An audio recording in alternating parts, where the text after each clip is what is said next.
So, what inspires you for your books? Because you've written 80 of these. I'm just like floored. It's interesting. I think what inspires me is a friend of mine asked me, she looked at me and said, "Do you like what you do? Do you enjoy writing?"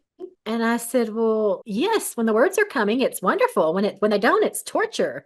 And then I laughed and said, "But I have to write. I have to write. I'm not happy if I'm not writing. And I'm compelled to write. There's something inside me that I'm compelled to write." But I think I'm inspired by reading. When I read a book that is really, really well written, to me, that's like a symphony.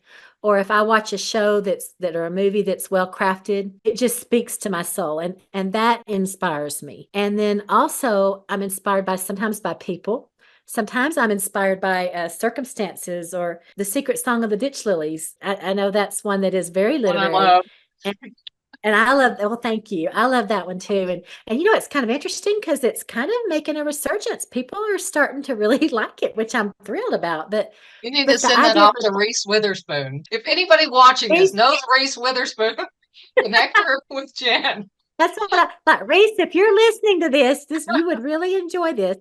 It surprised me how similar it was to where the Crawdads sing. I mean, it's definitely a different story and it's not your own unique story, but the tone I felt like was Yeah. similar, and it was kind of encouraging because I'm like, oh wow, people love that. Maybe they'll love this if it just gets, like you said, to the right people. So yeah, if anyone out there is watching, then read it and let me know what you think. But but the inspiration from it came from my husband and I were driving, and we were driving on the back of the mountain where we lived in gorgeous countryside. And I said, "Honey, is this not just beautiful?" And he looked around, looked from side to side and said, "Well, all I've seen for the last several miles have been a bunch of trailers, pines, and power lines." And I was like, "I love that title." And so at first my mom and I called my mom and I said, "Do you think we could write a book about trailers, pines, and power lines?" And she said, "Yeah, I think we can." And so we kind of that's how it started. And at the time, I didn't realize it was going to be so deep. It's funny how stories just take on, the life of themselves. And it ended up being a lot deeper than I first anticipated. But we ended up changing the name to The Secret Song of the Ditch Lilies. But that line is in there. It's in the very beginning of the book.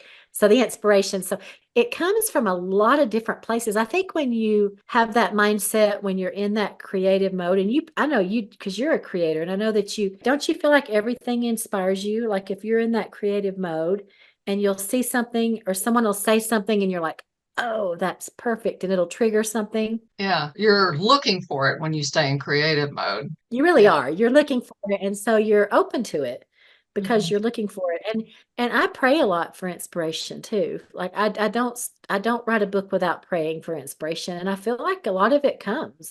People always talk about a muse. I'm sure after this life is over, probably a little guardian angel will be like, "Hey, you've got me to thank for that inspiration."